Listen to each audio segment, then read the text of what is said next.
Ini adalah bengkel yang ditinggalkan. Seorang wanita dipotong lidahnya. Pembunuhnya tidak lupa mengambil foto. Lalu wanita diikat dengan bom. Berjalan terlatih-tatih masuk ke dalam bus sekolah. Dan anak-anak sekolah ini menertawakan. Wanita utama yang kehujanan dan tidak bisa naik bus. Detik berikutnya, sebuah bunyi ledakan. Bus sekolah meledak. Puluhan anak tewas dalam kebakaran. Dan pembunuh di kejauhan tersenyum jahat. Seorang anak yang masih hidup berjuang untuk keluar dari bus sekolah. Setelah melihat ini, wanita itu segera berlari dan memeluknya. Berteriak putus asa. Belum lama ini sudah ada 4 kasus pengeboman. Semuanya sama, pembunuh memotong lidah mereka dan mengikat mereka dengan bom. Kasus pengeboman disorot oleh polisi setempat. Interpol James dan asistennya diperintahkan untuk menyelidiki. 38 penumpang meninggal di lokasi. Dan menemukan logam khusus yang harus diautentikasi pada saat pembelian. Berdasarkan petunjuk, keduanya menemukan bangunan pabrik bobrok. Belum sempat naik ke atas, sudah mendengar suara tembakan. Dan suara seorang wanita berteriak. Tepat saat mereka akan menerobos masuk, tiba-tiba terjadi ledakan dari dalam rumah. Asisten terluka. Kemudian James masuk dan menyelidiki, tapi menemukan pria utama Bob. Bahkan jika Bob bukan pembunuhnya, dia juga termasuk tersangka. Setelah ditangkap, Bob tidak berbicara, tidak melawan, tapi juga tidak bekerja sama. Malam hari, Bob mendengar tahanan di sebelah membual tentang catatan kriminal mereka. Kebetulan saat ini Bob dan pria gemuk dibawa keluar untuk diinterogasi. Di koridor, Bob tiba-tiba bertindak, mengeluarkan bola matanya dengan tangannya. Semua orang di kantor polisi mengira Bob orang gila. Langsung membawanya ke psikiater. Wanita ini kebetulan adalah seorang psikiater. Mereka melakukan pemeriksaan terhadap Bob. Hasilnya Bob normal secara fisik dan mental. Tapi mereka menemukan, Bon yang terluka karena ledakan tidak merasa sakit.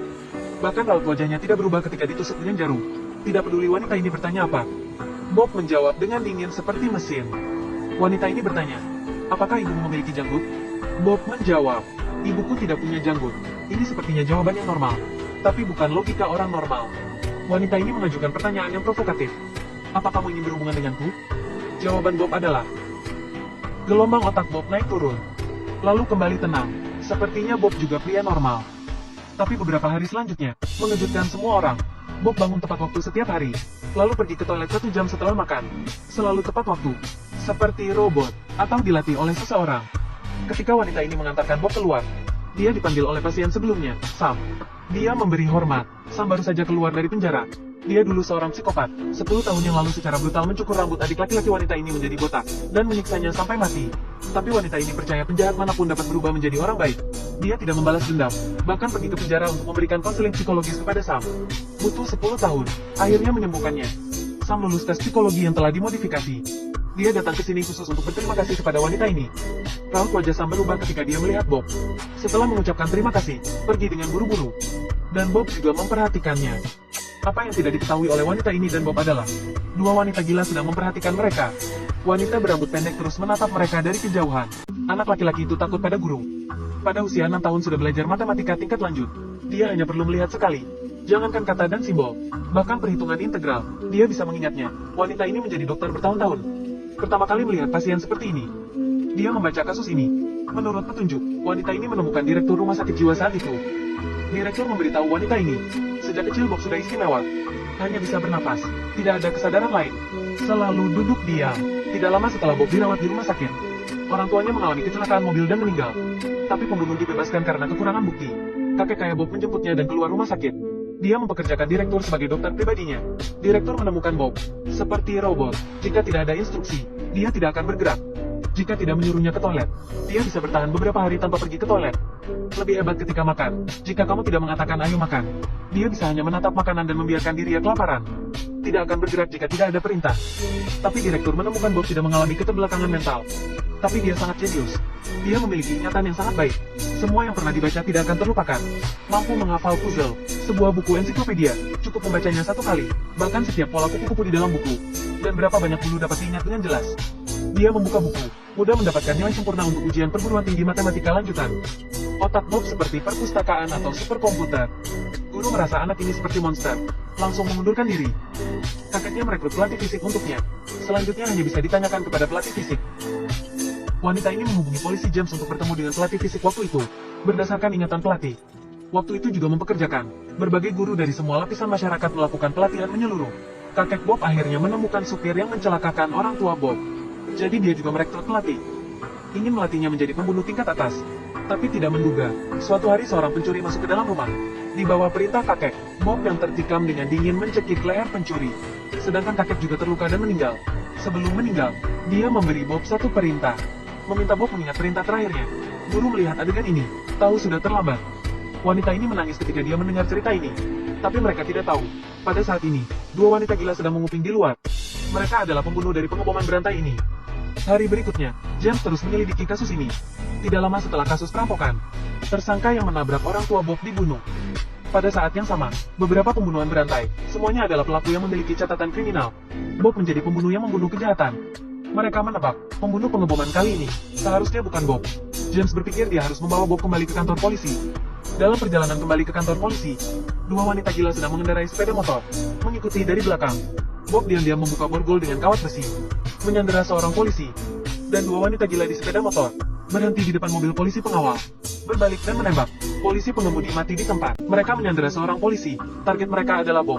Mereka meminta James untuk menyerahkan Bob kepada mereka. James menolak negosiasi. Tidak menyangka gadis rambut panjang, Ross langsung membunuh beberapa polisi tanpa ragu. Saat ini Bob tiba-tiba muncul memegang pistol. Bob menembak mereka. Gadis berambut kuning, Yeli menahan peluru untuk Ross. Sebelum mati, Yeli menyalakan api di tanah yang dilumuri bensin. Terjadi ledakan besar, Ross melarikan diri. Bob juga menghilang. James menemukan identitas Ross dan Jelly di internet. Ross dan Bob sama. Sejak kecil sangat menonjol. Dia membunuh kedua orangnya. Adalah maniak pembunuh. Dia adalah seorang jenius psikopat. Semua bom dibuat sendiri. Dia terlahir jahat. 2 hari kemudian, Ross menyandera wanita ini di rumah sakit. Wanita ini sadar dan menemukan bom terikat di tubuhnya. Tidak hanya itu, Ross juga memasang bom di seluruh rumah sakit. Untuk membuat Bob muncul. Suara ledakan di rumah sakit terus bermunculan. Jamie membawa orang ke lokasi. Bob juga tiba tepat waktu. Bob mengandalkan pendengaran super menemukan. Bom dikirim ke setiap lantai melalui konveyor. Pasukan penjinak bom segera bertindak, tapi kemudian mereka terjebak dalam jebakan Ross.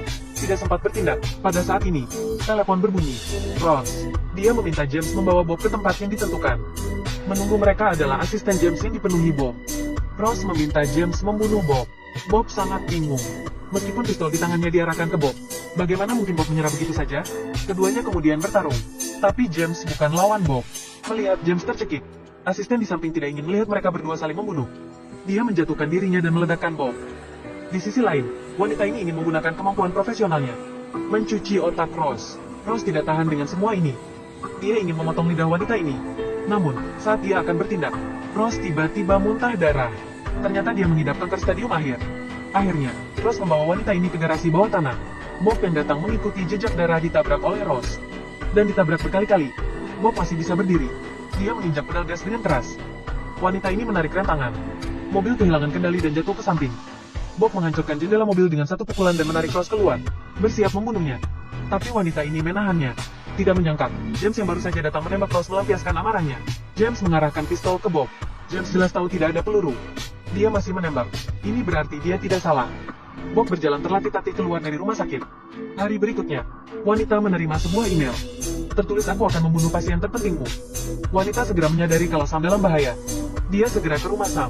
Tapi sudah terlambat. Sam sudah tidak bernafas. Mendengar suara di kamar, wanita ini membuka pintu. Dia menemukan seorang anak laki-laki yang dicukur botak ada di bak mandi. Saat itu adiknya juga dihancurkan olehnya dengan cara ini. Wanita ini histeris. Ternyata Sam tidak berubah. Setan adalah setan.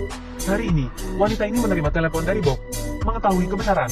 Hari itu Bob melihat, ada bekas gigitan anak di lengan Sam. Dia menebak dia masih akan membunuh orang. Dia membunuh Sam terlebih dahulu sebelum Sam akan membunuh anak itu. Wanita melihat Bob dari kejauhan. Dia akhirnya mengerti. Sifat manusia belum tentu baik. Beberapa orang seharusnya tidak pernah dimaafkan. Jika hukum tidak dapat menghukum orang jahat, seorang pembunuh kebenaran akan membereskan hal ini. Apakah ini adil? Aku percaya setiap orang memiliki penilaian masing-masing.